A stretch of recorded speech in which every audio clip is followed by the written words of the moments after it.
இந்த எலெக்ஷன்ல குழந்தைங்களை ஓட்டு கேட்கறதுக்காக யூஸ் பண்ணிருக்காங்க. இது வந்து தேர்தல் ஆணையத்தோட ரூல்ஸ் படியே தப்பு. Zero tolerance. குழந்தைங்களை வந்து ஒரு எமோஷனல் பிளாக்மெயில் பண்ற மாதிரி ட்ரீட் பண்ணிட்டாங்க. உங்க அப்பா அம்மா கிட்ட போயிட்டு கிண்டர் ஜாயை வந்து நீங்க எப்படி அடம் பிடிச்சி கேட்பீங்க, அந்த மாதிரி அடம் பிடிச்சி ஓட்டு போட சொல்லுங்கன்னு சொல்லி, நான் சாப்பிட மாட்டேன், தூங்க மாட்டேன், எனக்கு வந்து நீங்க ஓட்டு போட்டாதான் நான் சாப்பிடுவேன் அப்படின்ற மாதிரி பேரண்ட்ஸை வந்து குழந்தைங்க எமோஷனல் பிளாக்மெயில் பண்றாங்க. ரொம்ப ஒரு மோசமான நிலைமை போயிட்டு இருக்கு. இது வந்து தேர்தல் ஆணையம் வந்து பாத்துட்டு இருக்காங்க. என்ன புடுங்கிறதுக்கு தேர்தல் ஆணையம் இருக்குதுன்னு எனக்கு தெரியல. ஒண்ணுமே அந்த தொகுதியில காசு கொடுத்துட்டு இருக்காங்க. அதையும் தேர்தல் ஆணையத்துக்கு பிடிக்க வக்கு இல்ல. குழந்தைய யூஸ் பண்ணிட்டு இருக்காங்க ஓட்டு கேட்டதுக்கு. எனக்கு உண்மையே புரியல. நாளைக்கு வந்து ரிசல்ட் தப்பா வந்துச்சுன்னா, குழந்தைங்க எதனா தப்பான முடிவு எடுத்துச்சுன்னா யாரா பொறுப்பேற்றுப்பீங்க?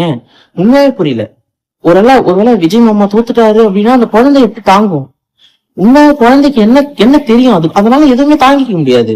என் மாமா போட்டு போறேன்னு போய் தானே சொன்னீங்க, அவர் எப்படி தோத்து போனாரு அப்படின்னு சொல்லிட்டு குழந்தை அடம் பிடிக்கும்.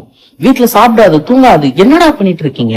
தேர்தல் ஆணையம் பார்த்துட்டு எப்ப சும்மா இருக்கு? என்னடா பண்றீங்க? சோ நான் சொல்ல வர்றது என்னன்னா, தயவு செஞ்சு வந்து வீட்டுல வந்து குழந்தைங்க முன்னாடி இந்த ரிசல்ட்டை பத்தி பேசுறத குறைச்சிக்கோங்க.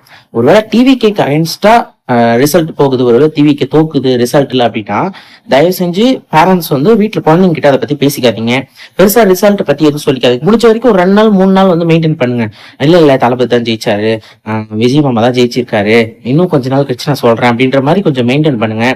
ஏன்னா வந்து உளவியல் ரீதியா அதை பாதிக்கும் குழந்தைங்களை. எப்படின்னா, இன்னொரு விஷயம், முக்கியமான விஷயம், யாருமே வந்து கலாச்சிக்காதீங்க ஃப்ரெண்ட்ஸ்குள்ள. நான் இது வந்து குழந்தைகளுக்குன்னு சொல்ல, காலேஜ் படிக்கிற பசங்களா இருந்தாலும் சரி, தயவு செஞ்சு கலாச்சிக்காதீங்க. இது வந்து ஜஸ்ட் ரிசல்ட் தான். யார் ஜெயிச்சாலும் நீங்க உழைச்சாதான் சாப்பாடு. மாரி பத்தியா டிவிக்க தோத்துச்சு அப்படின்னு சொல்லிட்டு போயிட்டு அந்த பசங்களை கலாச்சிங்கன்னா அவங்களுக்கு மன ரீதியா பாதிக்கப்பட்டு தப்பான முடிவு, கண்டிப்பா 100ல 10 பேர் தப்பான முடிவு எடுத்துருவான். ஏன்னா அங்க யாருமே வந்து சரியான புரிதல் இல்லாம இருக்கான். யாருக்குமே புரிதல் இல்லை. சோ எலெக்ஷன் முடிஞ்சு போச்சு. இனிமே வந்து ஃபேன் ஃபைட்டு, பொலிட்டிக்கல் ஃபைட் எல்லாம் இருக்கக்கூடாது. கருத்தியல் ரீதியா மோதுங்க. ஒருவேளை டிஎம்கே தோத்துருச்சுன்னா டிவிகே ஃபேன்ஸ் போய் அங்க அடிக்கிறதோ, டிவிகே தோத்துருச்சுன்னா டிஎம்கே ஃபேன்ஸ் போய் அடிக்கிறதோ, இந்த மாதிரி எந்த விஷயத்தையும் பண்ணாதீங்க. முடிஞ்ச வரைக்கும் கருத்தியல் ரீதியா பேச பாருங்க. தயவு செஞ்சு உளவியல் ரீதியா அதை பாதிக்குது. இது என்ன தெரியாம பண்றாங்களா தெரிஞ்சு பண்றாங்களான்னு தெரியல. சோ எல்லாமே புரிஞ்சுக்கோங்க தயவு செஞ்சு.